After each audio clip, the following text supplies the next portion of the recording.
how can you make your computer more faster than now. Today I am showing in this video how can you do it so easily.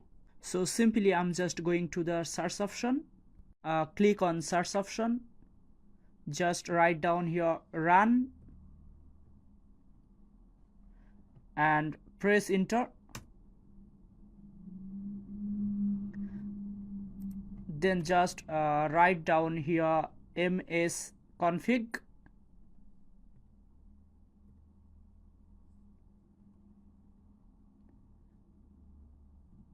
Then press enter. You are looking here, have a system config tab. Need to just go to the boot option, then go to the advanced option, just click down the number of processors,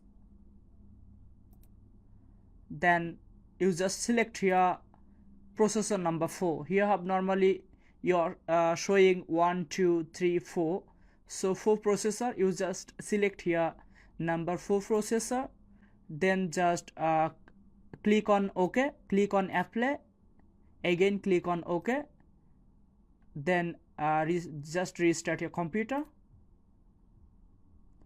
Then you are getting a better performance, you are getting more faster your computer than before.